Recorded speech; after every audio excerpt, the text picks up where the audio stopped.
Okay, I think we can get started now. Probably got enough people who joined. So yeah, welcome everyone. Thank you so much for joining us this Friday afternoon. We're really pleased to have you with us for today's session, which is part of Egality's Equity Exchange series, where we explore what inclusion really looks like in practice and not just in policy. So for anyone new to Egality, we're a community engagement agency working to create health equity by improving access to research. So we connect the health and life sciences sector, community organizations, people with lived experience, and health experts representing those often underserved by the health system. So today's discussion is titled Trust and Truth, Addressing Fraudulent Participation in Online Research. So as more research moves online, we're seeing a lot of incredible opportunities for inclusion, but we also have a lot of new challenges with bots, fake identities, and even deliberately malicious responses that threaten data quality and ultimately public trust. So we want to explore how we can protect research integrity without compromising inclusion, because we think that anti-fraud measures and equity are not opposites, and they have to work together. So just some housekeeping before we get started. We are recording this session so that we can share our findings on our social media, and we'll be taking a few questions at the end, but if you want to add comments, feel free to do so in the chat. And also if everyone could sort of mute themselves, that would be great as well if you're not speaking. So I'll be co-chairing this event with Dr. Jack Lopez, who's been leading on work on inclusive research and digital participation with Transactional UK. So I'll pass over to Jack to introduce himself and get the session started. Okay.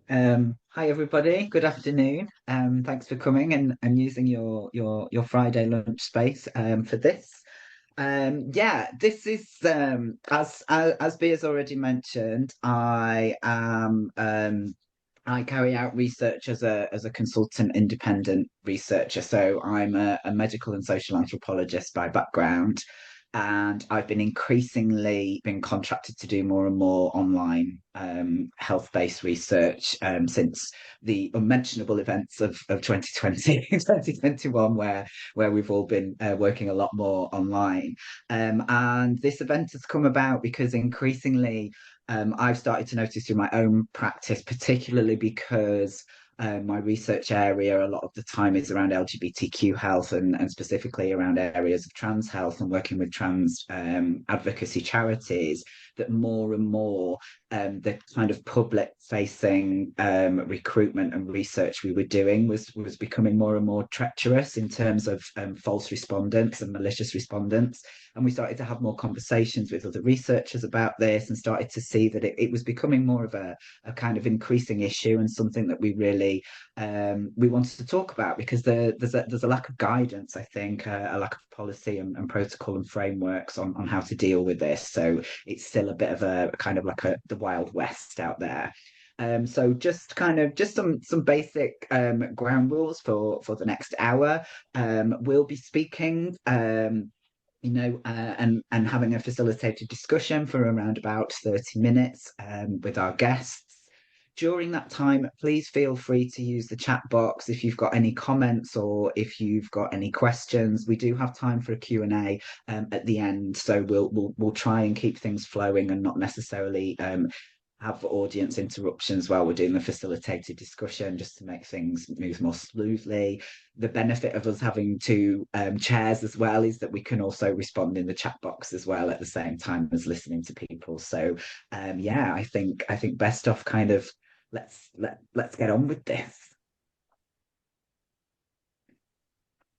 Thanks, Jack. So yeah, I think I will just quickly introduce myself as well, as I realized I didn't do that. So I'm Bea, I'm Project and Partnerships Manager at Egality, and I have a lot of interest in inclusion and research. My background's in politics, but I worked in clinical trials for a few years. So working at Egality really joins together those two areas of interest. And I'm really interested in how we can sort of create a more equitable health research space. So we're joined today by an incredible panelists who bring different perspectives on this issue. So I'll invite everyone to introduce themselves and share one example or reflection from your experience that illustrates the challenge of dealing with fraudulent or malicious participation in online research and what you learned from it about balancing trust, inclusion, and security. So without further ado, I will pass over to Natasha. Thank you, Bia. Thank you, Egality, for inviting me to be part of this conversation. We've worked a lot with Egality, and I think they know that we have had some challenges, and I think that's where the invite came from. So first of all, also good morning to everyone. So my name is Natasha Peach. I'm very happy to be here today to discuss this critical challenges that affect us, most of us that work within the research or have some connections with the research sector regarding online health research. I work with the Caribbean and African Health Network. Hopefully most of you have heard of us because we have a very important mission. We are trying to end health inequalities for Caribbean and African people within one generation. And we take this mission very, very seriously. And we try to be in various spaces. So obviously, we can't do this kind of work without, we do a lot, one conversation that I have a lot with my team, head of communications and marketing, is about, yes, we do a lot of health awareness, empowering people with health literacy. How can you improve your health? How can you be an advocate?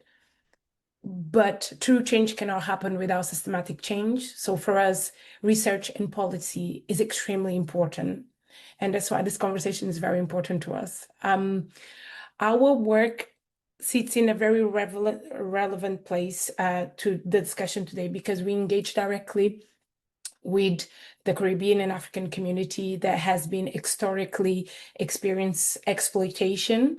And therefore, as a result, they often have a deep-seated mistrust of research and healthcare systems. So KAN is here to be a bridge. Yeah. The way that we build this bridge is through a lot of services that we provide. We are out there within our community. We are out there doing programs of access to care, of access to health checks, also of leadership within the community, how to be a voice. And we do make sure that our communities' lived experience in its diversity, which is huge and it's a big challenge, does shape research and research and policy as well. So the way that we have research colleagues, but the way that my department connects a lot with research is the area of recruitment, which many of you have been involved with and have needed it. So we work a lot with recruitment and also communication of research, not just outcomes and the what is used, how it's used and the outcomes of that research, but also nowadays we talk a lot about the what, isn't it? How what is used for and how it's used before even the outcomes, if that makes sense. So we try to put it in a way that is culturally sensitive to our community as much as possible. So our work is a lot the recruitment and communication, at least from my team side. So we have experienced a lot in terms of fraudulent and malicious responses. At times we've put recruitment calls and we have had hundreds of false sign-ups, malicious answers. We have had webinars regarding research that have been how can I say, really, we had loads of racist attacks in research webinars. And one of the worst we have had was within a research webinar that we had recently about genetics. It was quite traumatic for everyone that was on the call. And this was a moment where researchers were trying to reach community and make it accessible, see the faces of people that do research, putting in vocabulary that people understand. And it was interrupted by malicious people. So this conversation is very relevant to us because, yes, we want to increase the way that, recruitment systems that have, we want to have robust verification systems to ensure the data's integrity, but also how can we ensure that the systems don't create barriers for people that already have difficulty engaging with research. So yeah, looking forward to hear loads from the panelists and everyone that is listening to this talk.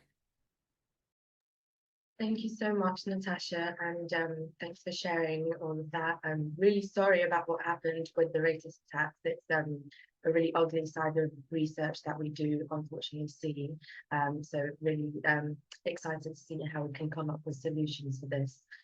Now pass over to Jaime.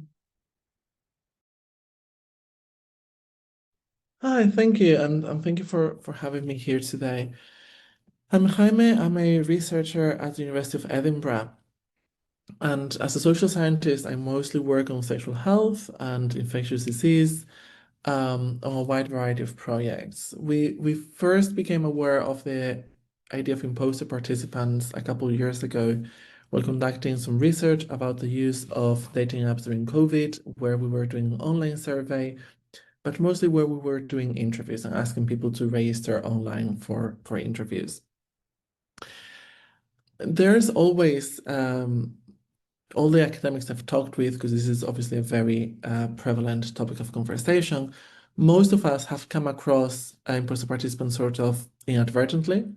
We knew something was up, and then we did some research or some reading of the literature and found out this idea of imposter participants and all the work that has been written about it. And I'm very glad that this event is happening, and particularly that the emphasis is on building trust and on inclusion. My concern is that so much of what is being talked about in relation to imposter participants is about building barriers.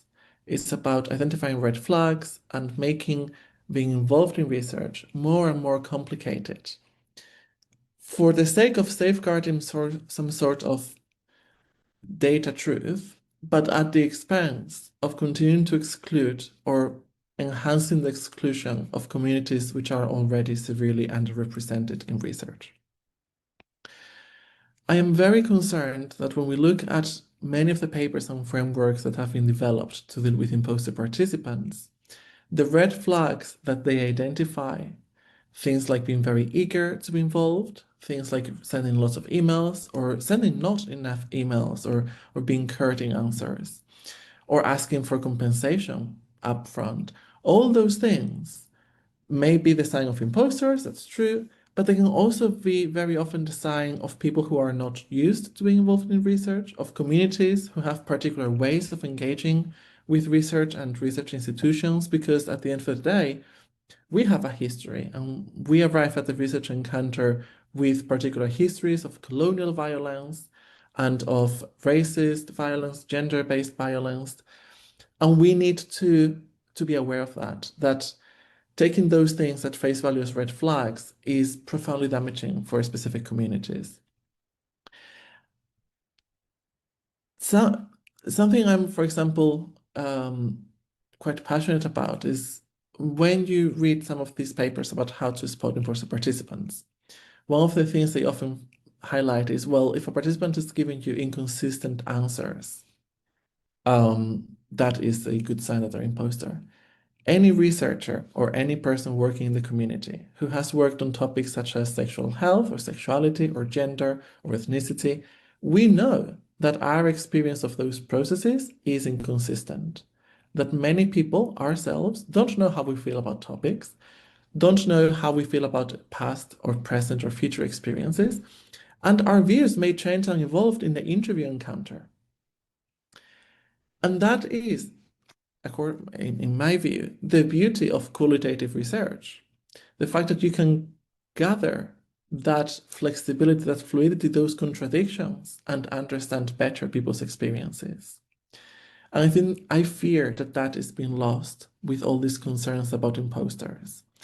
That for the sake of a sort of positivistic, very biomedical, very scientific view of research that seems to aim to safeguard a unique truth that they seem to think they're able to gather, we are at risk of embracing that sort of approach to research and losing all the quality and the richness that that qualitative, community-based, deep research can provide.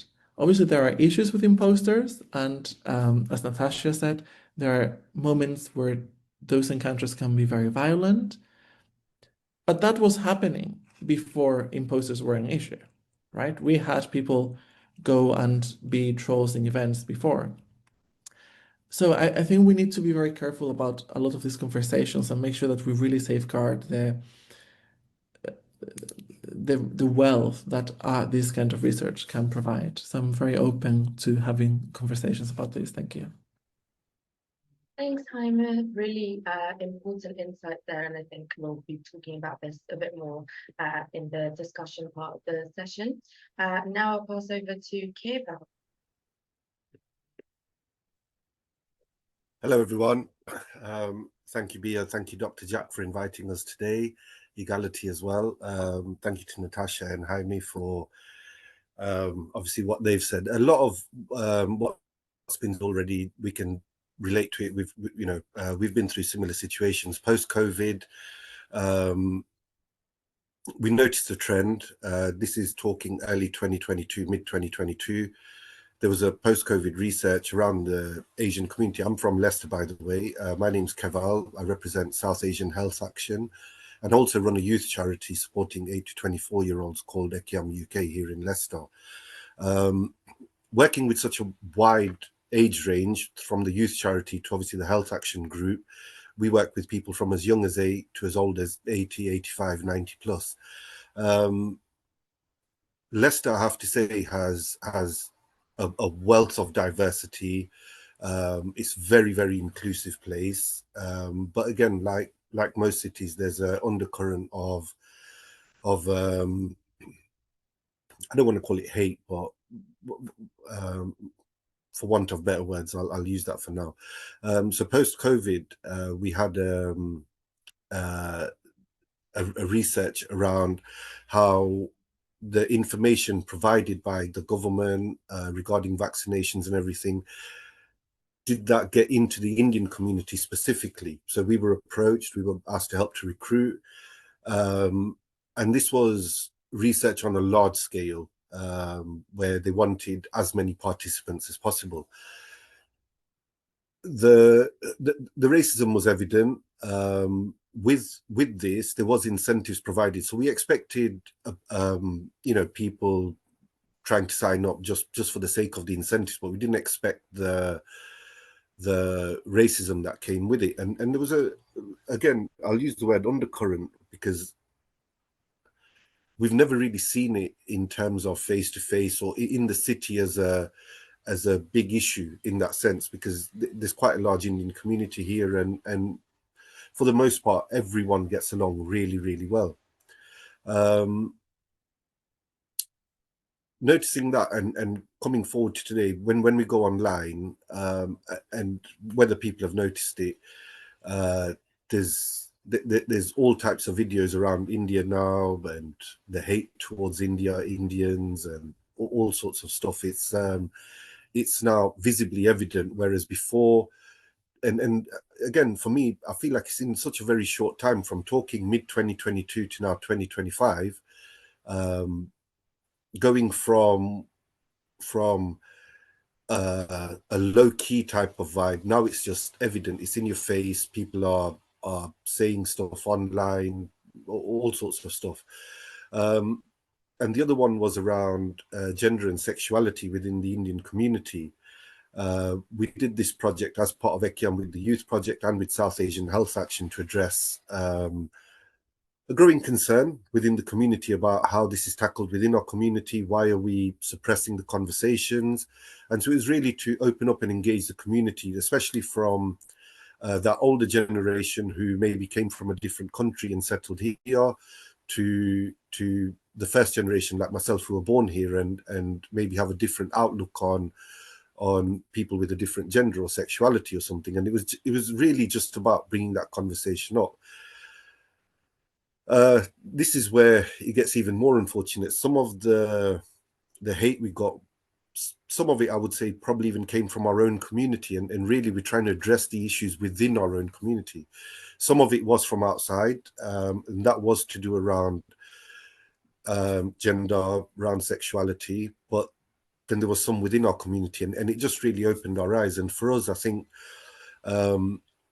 this has happened on the 2 large-scale research projects that we've done, but as a community organization, as a youth charity as well, what we found is that when we do recruit for research, and again, like Natasha said, I'm very involved heavily in the recruitment side when we deal with research.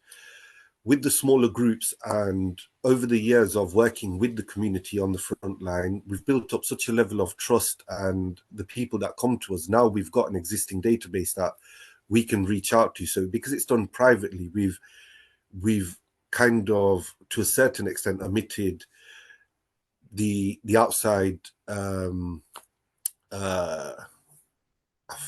the outside aspect of it, and people coming in and showing their hate, I guess. So we've tried to balance it that way, but again, it's a huge issue, and for us the important thing is that research, how much it helps all of us in terms of all the different types of research that takes place, and for it to be affected in this way, it's a really important conversation we're about to have. So I'm really glad I was invited, and thank you for inviting me. Yeah, I look forward to seeing what kind of possible solutions we can come up with. Thanks so much, Kayla. And I think we're seeing sort of in these talks that there's a lot of racism and sort of prejudice that goes on with these fraudulent responses. So I think it sort of shows that we do have to work together to come up with these solutions, because they sort of go hand in hand. So just passing on to our final panelist, Rachel, and then I'll pass over to Jack to mediate the discussion. So Rachel, the floor is yours. Thank you, and thanks everyone for those introductions already. Lots of food for thought, I think. So my name is Rachel Roberts. I am the patient involvement lead at the Brain Tumour Charity, and my work focuses on involving people with lived experience in research and service design, so around that involvement piece, but also participation in research. And we focus particularly on working to ensure that opportunities are genuinely inclusive and meaningful and accessible. And much of my experience lies in supporting people from underserved and underrepresented communities to get involved in the research design process, decision making, and sort of power sharing exercises within health research. I think this topic is one that's really zeitgeisty at the moment within the involvement space. And I think it raises a really important question, which I think we need to consider today, which has already been raised by a couple of the panelists. But we need to be really mindful that there's a risk of us overcorrecting here. And we must always question whether the energy we put into building defences, could that be better spent reaching those who are least likely to engage? And there's a balancing act. For me, the biggest risk in the work that we do is unintentionally excluding people through potentially over-the-top safeguarding measures, which isn't to minimise the negative experiences people have had, but excluding eligible participants can unintentionally silence voices that don't represent normative expectations, which is a particular challenge in the brain tumour landscape that I work within for patients who have cognitive and memory problems after experiencing surgery or because of their condition. And so we really have to bear that in mind, that those red flags that we've already talked about aren't always necessarily indicative of fraudulent participation. So I think key to our discussion today is going to be thinking about that balance. How can we protect research integrity without eroding the key element of all of this work, which must be trust? That's what underpins this. So I think I'm here from a practical side of doing this work to advocate for a relational model. How can we use human relationships and that human element of the work we do to safeguard against this sort of issue? Thank you. Rachel. Gosh, I've made so many notes already. I've got comments before I get onto the questions as well. And I think there's a few kind of interlinking themes there. So it's really interesting that, you know, each one of you are, you know, all in a different space. But there's connections in terms of, you know, the health relation, working with, you know, different types of identities and communities.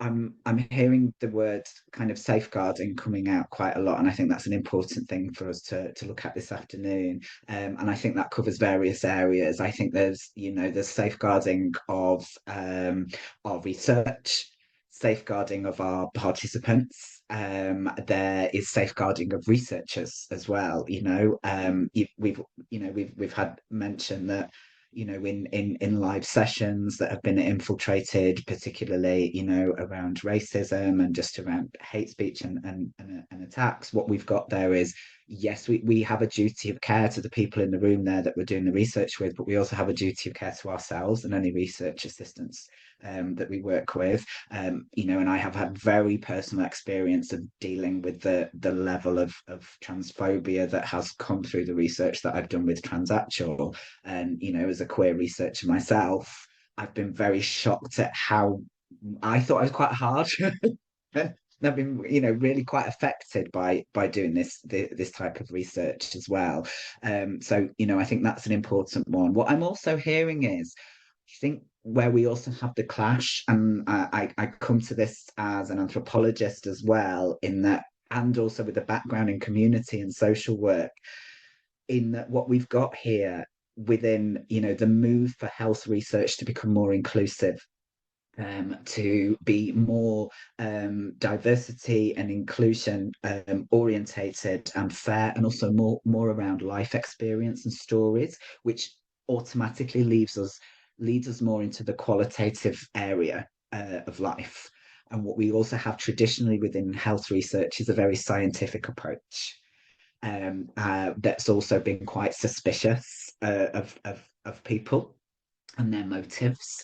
And this is what I'm hearing here as well, particularly in what Jaime was saying about, you know, the research that's the way that within which frameworks have existed now.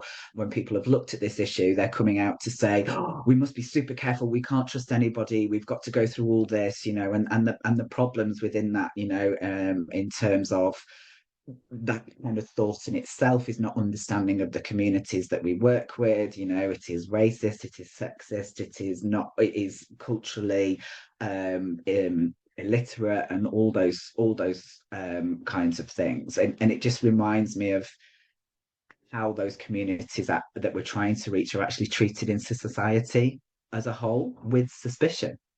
You know, countless times as a social worker and running projects, and I'm sure Cavell will and Natasha will relate to this as well, that people's motives are questions for accessing your services. You know, are they telling the truth? Do they really need this food package? Do they really need access to this healthcare? You know, and that's obviously, you know, going back to what Jaime was saying, that's amplifying it's very telling of how people are assessing this situation.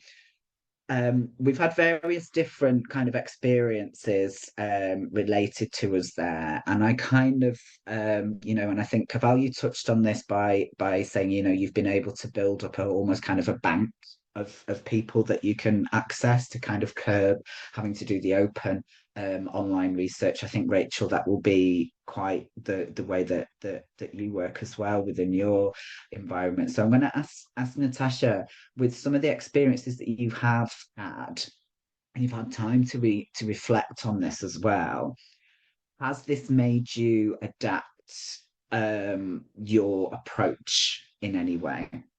And can you talk about any way that you have that you've learned in terms of how you would do something differently next time, or how you have done something differently to deal with this situation? Yes, we've put some things in place. There was times that we always go back to the basics kind of it and do our outreach basically within the hubs that we run. But this doesn't resolve the online issue and the people that we reach online. So I know that our research colleagues as well tried to apply like tired kind of verification. So screening questions, instead of just populating a form, they will do initial calls to everyone, but this requires a lot of manpower because we're talking about the community recruitment level, not with all the resources their research team and etc. has. I think it's interesting that conversation as well, because the fact that community organizations, I'm sure Kaval would identify a lot, you have a lot less resources. Imagine that researchers stop approaching us, to reach our community because we are perhaps not providing the quality of participants in the way that researchers would like to have or need for the piece that they are doing. So we have tried to apply more layers to research in terms of how we screen people, really. Again, that face-to-face outreach. Yeah, that's really how we do it, and try to increase the amount of health literacy that we do around research, so we have more people engaging. But that's pretty much where we are right now. We also tried unique links and things of sort. But yeah, that's pretty much around that. We still face challenges. One thing we have not accepted to do is, for example, there was sometimes some conversation about being more quiet about remuneration. We believe that this creates a challenge and a barrier. Remuneration is important, and it doesn't come close to, it's not, as we all know here, it's not a payment. It's just an acknowledgement of that people are also bringing value into the piece of work that's trying to be done. And remuneration is an incentive for people to participate. So we have been very active in not stopping publicizing that. We just, at a very basic level, have stopped putting that on ad copy, things that can be searched in wording, and we put in more in visual elements. So people, if there is a graphic attached to the recruitment that we're doing, we'll put in more in visual pieces than written pieces, because we've seen a correlation there between, if we put in copy, I think it's easier for these people to find us than when we put it within imagery. Obviously, technology is always advancing, they will always find us, but we try it where we can to reduce that. Yeah, and I think there's, and somebody's already kind of put some questions in the chat there around this the question of remuneration of people understanding that people's information has worth, and that we should be recompensing that is a real point of tension. And it makes me think about resources as well. And I kind of want to bring Jaime in here as well, because I think it's interesting, and it'd be interesting to hear Kaval from a kind of a community kind of charity sector point of view, after we've spoken to Jaime, because resources are valuable and really important. But listening to what you were saying, Jaime, and it made me start to think of, so far our reaction as a research community has been to try and find the solution, to deal with these issues, and rather than, I like your approach of kind of pushing us to think about this from a different way, of how can we still see worth in everything that's coming to us. I want to ask you that, do you think it's worthwhile, and this is where a resource implication kind of tension comes into place, that if we almost kind of accept and build into our research design that inevitably we are going to have a level of fake or malicious respondents, and we just accept that that's going to be there, and we start to think about how we work with that rather than work against that? Yes, absolutely. I mean, I think we are having these conversations in these spaces, but there are whole disciplines that haven't had these conversations and have just as many, if not more, imposters in their data set. And historically, we've all had imposters in our data set. We just took that as part and parcel of conducting research. But I would really, really like to come back to what Natasha said, because I really liked what you said. You said you were doing these initial calls before interviews with participants. You were building a bank of trust with them, right? And Keval and Rachel also talked about building trust with communities. That is not a tool against imposters. That is good research practice. We should all be building trust with our communities. We should all be screening our participants, not to make sure that they're fake, but to make sure that they're in a good place, in a place that's good enough to be part of research. We should all be building trust with our participants. So a lot of the answers that come back when people talk about imposters are not just about imposters, they're about doing good research practice and doing good ethical practice towards the communities we engage with. But I think it also speaks to a profound issue, which is that we are asked to do more with less year after year. We are asked to get more participants. We are asked to get participants who are narrower and narrower. So funders now are not okay with just funding something that's looking at LGBT people. They want LGBT people who are living with HIV, who are Black Caribbean, Black African, who are homeless, and it's just more and more difficult to engage with those communities. But at the same time, when we should be given more resources to build that trust, to provide those services, to build those relationships, to properly compensate community organizations for supporting our recruitment, we are not being given that.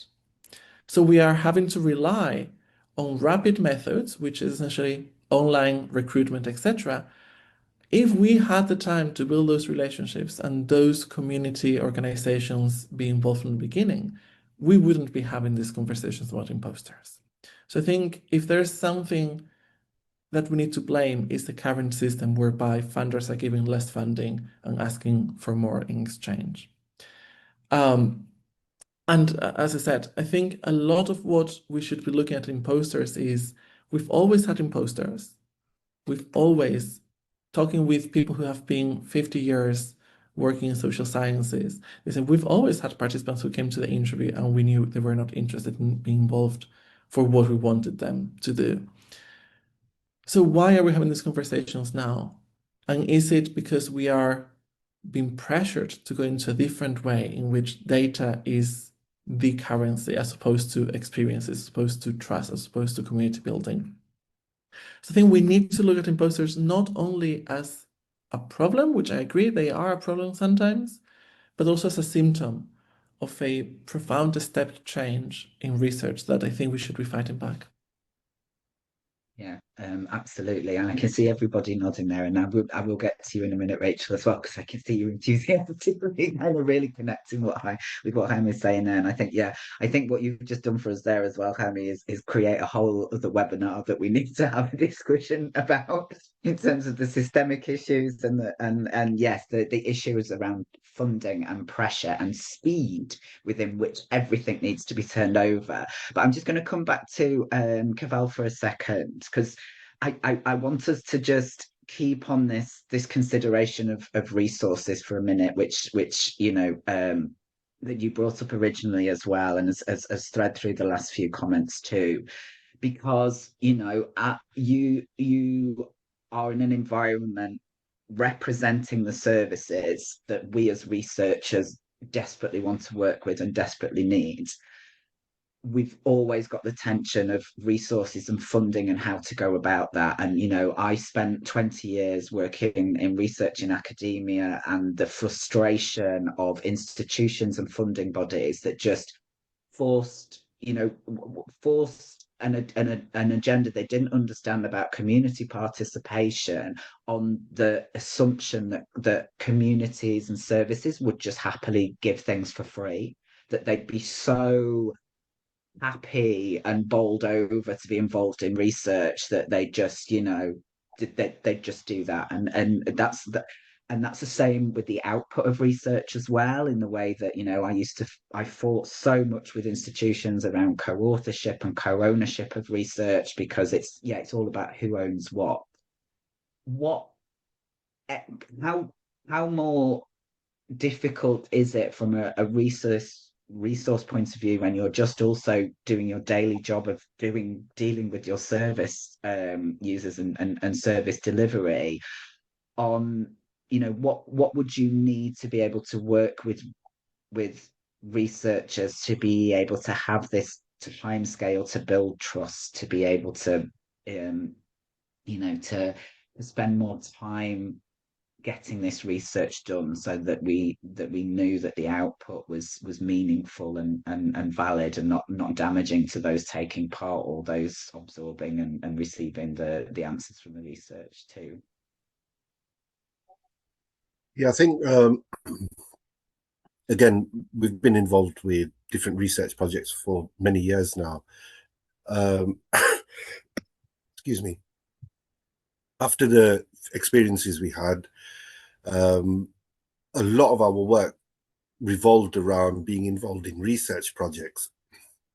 What we did is, now we continuously look out for recruitment, participants that are going to provide value, depending on what the requirements of the researcher. I think Jaime's made it clear there, and I think that is one thing we found in terms of requests now, whereas before it was, right, we need people from the Asian community, then it was South Asian community, then it was South Asian community from India who speak Gujarati, then it was South Asian community from India who speak Gujarati, who are, and the requirements just became tougher and tougher. But as we go around with all the different events we do, again, I think what you picked up on there, Dr. Jack, is we don't just focus on the recruitment as and when a research project comes out. We focus on recruiting people for research as and when that research might be available. So we're pre-planning to have that recruitment ready. So we engage with people, we advise them of all the different work we do within the community and engage with them that way. So they take part in other activities, whether it's support groups, whether it's being trained as a community connector, providing health information into the community, all types of different roles that come under our community organization. And what we do is, we obviously, with nearly every event now, with every interaction we have, even on a one-to-one basis, we mention the importance of people taking part in research, and especially from our communities. So luckily, I think what's happened is having that ready, when we have when there's a research project at tender, or if people are coming to us regarding research, usually we've got that database ready, and we can say, we've got the people there, rather than having to go out and recruit those people. In some of the instances where the requirements are very specific, as Jaime mentioned and what we spoke about, in those cases we tend to work with the existing participants we've got, and through them try and find people that they already know. So we've got an established network there in some form, which has really helped us. And again, since then, like I said, we've mitigated a lot of those issues we were having. We've reduced the number of these imposter applications that we've had, and because a lot of the work we do is face to face, we can kind of gauge, what type of value they're going to provide in terms of research, whether they're genuinely interested, what they're interested in, what type of research. So yeah, I think from our point of view, we've already kind of working on solutions and trying to mitigate the risks as least as possible. Yeah, and I think, thanks for that.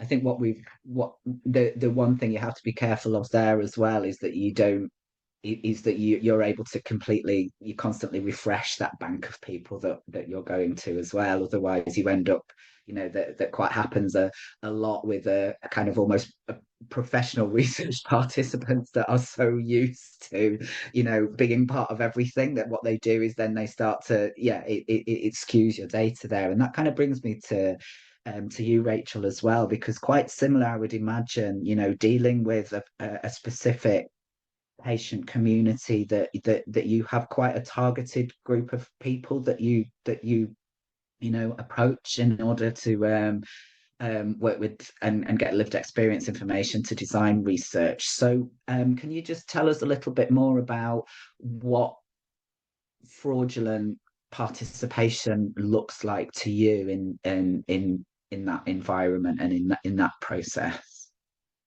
Yeah. It has different, we have different challenges in involvement to participation because we work much more closely with people. And so actually I think it's less of a risk in the space that we work in, just because we have really established programs where people sign up for a 3-year commitment to be sat on our sort of involvement committee, and part of that is offering peer support to one another. And so it's quite an intensive experience, which is really, really based on relationships. I think the times when it's really worked to sort of support in preventing these malicious responses is when we are pulled in to an idea for a piece of research really early as a patient organisation, and can get people on board before funding is even offered, as sort of co-applicants with researchers from the beginning, and then they work with the researchers to co-design recruitment processes, to be involved really early on shaping and like sign up or verification steps and highlighting where friction or exclusion may occur. And I think that co-design piece not only improves accessibility, but builds on the transparency and trust needed from the outset. So we've got some like, examples of where lived experience co-designers with researchers have suggested, alongside your form, why don't you have a non-digital option so people can confirm over the phone, which seems like a really simple suggestion, but actually has been really, really helpful to improve inclusion for people who are often excluded. Sorry, I feel like I've lost my way a bit with that answer, but I think it's the co-design and working with people really early on in the research design process can be what helps us to mitigate the risk later on. And I would say to anyone who's doing research, get to know the involvement leads at the patient organisations of the people that you want to work with, because they hold warm relationships with people who also hold warm relationships with people from varied backgrounds. And so it's those, get to know those people because they can be the bridge to people who want to be involved. Yeah, and I think there's a really important message there, particularly for anybody, that's here today from a kind of at the beginning of your research career, or a student, or early research career background, because that's the kind of thing that doesn't get taught to researchers. What you get taught is pressure, and get this done now, get the money, get the output, get it done. And it's really difficult, particularly in the earlier stages of your career, or if you're, lesser in a hierarchy of a research team, to push for that preparation time and to have the confidence to say, we need to build in the build-up time and the design. And I think we are getting, I think health research in particular is building the way in terms of inclusive design and allowing people to build that into funding and project planning. But it's a really difficult thing to do, depending where you are in your career and depending what your status and power is. We have to talk about questions of power when it comes to research and knowledge. I'm aware of the time as well, and that we want to have time for questions and more discussion. But I'd just like to, what I'm hearing from everybody so far, when we're starting to think about a way forward and building a framework, is most definitely timing, and time is a really important resource for people, and just having the time to really think about how you connect and build relationships with people, which goes against the industry and the juggernaut of the desire for data and research and outcome. There's an importance in resources that we need to really think about, how we compensate participants meaningfully, and how actually sometimes we might just have to think about swallowing up, some of that is going to people that aren't necessarily there for the right purposes. But going back to what Jaime says, this has always been a thing in research. There have always been professional participants to researchers and people that are able to, use that system for their own purposes because they have a need to. Coming very much is the notion of meaningful collaboration as well. And making it worthwhile, and also going back to what I was just saying about breaking there's a hierarchy thing that I'm hearing here as well, and empowering the provider of allowing people through the door, and maybe we need to break down some of that hierarchy as well. So I'm going to pass back over to Bia now, so that we can have a look at a bit of a reflection and get some time in for this Q&A, because time's running out as well. Thanks so much, Jack. I think, we can take like a couple of questions from the audience if anyone wants to add anything in the chat. There was a question from Eyeless Boyle, which I think Heidi responded to, but it'd be good to get some insights from people here as well.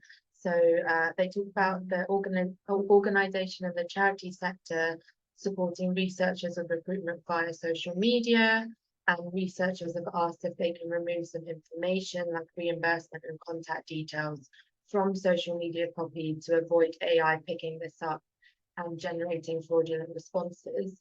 So they're saying they have concerns about transferring this kind of necessary information into visuals rather than copy, as it then becomes inaccessible to screen reader users. So would really appreciate any advice on addressing this. So if anyone wants to make him.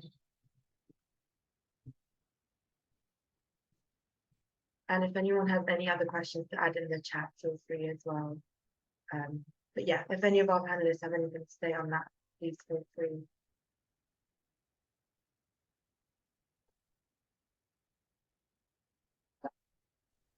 There is a response in the chat there as well that somebody's mentioned about how what they do is they link to the website that has all information. So there's the bare bones of the recruitment and call out and information, but there's a longer link to a website where you have to go through more information to kind of almost jump in with an extra step and make that effort worthwhile. I think what you've got there is taking the risk, then, aren't you, that somebody is going to do that and is going to follow up to go on the website there. Yeah, I think Natasha, you've added a comment here as well if you wanted to speak to it. Was on those lines of things that we already discussed here. There is various challenges here. Even the fact, as I mentioned on my comment, of being online, the engagement excludes a lot of people that need to be part of research. So we just continue to bet on the face-to-face engagement, phone calls, making our emails available so various people can access. We have a helpline that supports the work that we do with research a lot. So we've had even down to, there's been times where there's public inquiries about new medicines and things of sort. I acknowledge that this goes a little bit away from the realm of research, but it's things that we work with. And we have done, we have had times, we had a full day where we had our entire team just receiving calls. It didn't matter what kind of role you did, we're just doing calls with people, helping them fill out the forms, people that don't engage with this digital research forms or expressing government inquiries, things of sort. So what we do is just more create a plethora of ways that people can engage, this in terms of accessibility. So call us, email us, many times face to face. We try to be as accessible as possible to our community, to just be close to them. As Rachel mentioned, sometimes it's really good to, within design and when thinking about research, to involve us that do the work, so we also know what resources we need to get the right participants in. I know that the conversations always come down to resources, but it's so true. It is resources, it's time. Jan was saying that is good practice. Things that we mention are good practices in research, but we just don't have the time, or we're not, there is not enough when we are doing those calls, sometimes we are adding more value than what we are receiving. And it constantly tends to be a tendency with community organizations. We need to put more value in. And it comes down to also a little bit of, touches within discrimination and us always having to give more, to be in the same places, to have our voices heard in spaces. So I know I digress a little bit, but it's just because everything is so interconnected. But that was a really good question. Thank you for that. I think we'll just take one more question, and then I'll pass over to Jack for some last comments and close things off. Thanks, Natasha. So we've got a question here from Aditi. What are some of the unintended participant behaviors that tend to be current safeguards incentivizing? For example, rushing through forms because they're overwhelmed, withdrawing because verification feels invasive. So wants to be aware of other examples like this.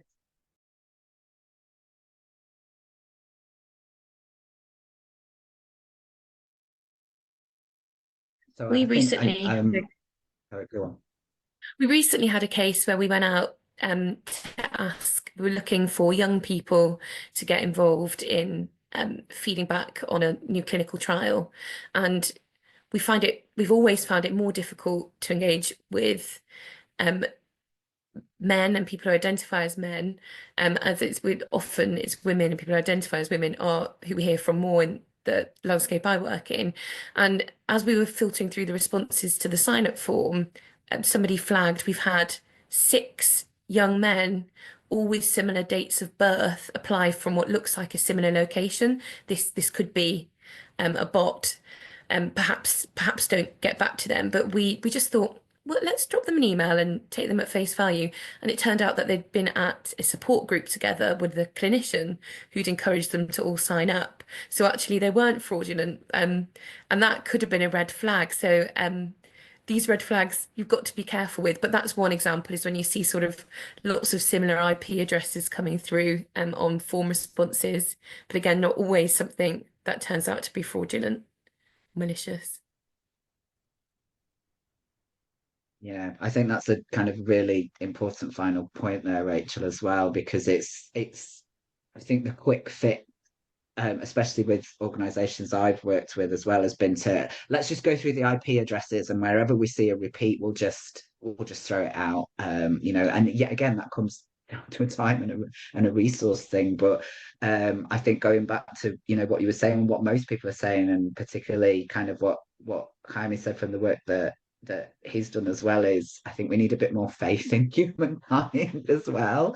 It goes back to what I was saying at the beginning as well about experiences in social work as minoritized populations are inherently treated with suspicion. And what we're doing here is we're in danger of falling into that same kind of practice, just using the language of research. So I think that's definitely something I've learned from today as well. It's been a real privilege hearing from everybody's experiences and different points of view there as well. I think summarising, we need to push working together more. We need to value, honour, provide better resources and funding for the services that we work with as researchers. I think time has definitely shifted in the fact that researchers in institutions and universities should always be working with community groups and organizations as a way to get to individuals. I think that should just be built in to all kinds of research now. Building robust anti-fraud systems and maintaining inclusion on opposites. I think that's definitely something that's come out of this conversation. And I think also there's a lot more work to be done. But I think we need to keep tapping away, and we need to keep talking about this as well, because it's certainly not going away. But I feel quite refreshed from the fact that that having an inclusive approach is about understanding and embracing and thinking differently about the way that we recruit people, rather than thinking about how we stop people, because I think all that's doing, and what I've heard from today, is that kind of approach just limits, and ultimately is going to create research that's not much of more value than, you know, endless papers that not many people read. I think. Great. Thank you so much, Jack. Just want to say on behalf of Egality, again, thank you so much to all our panelists. You've been amazing today. Thank you to Jack, who's been an amazing co-host, and I think I feel very safe with him sort of co-hosting here, and just know that he's going to do a great job. And thanks to everyone who's joined us. So we'll be sharing some follow-up materials and resources after the session on our social media, so do watch out for that on Instagram and LinkedIn, and we'll be including key takeaways and references for people who want to explore this further as well. So thanks so much and have a lovely afternoon. I'll just ask the panelists and Jack to stay for an extra couple of minutes just to close things off. But thanks everyone.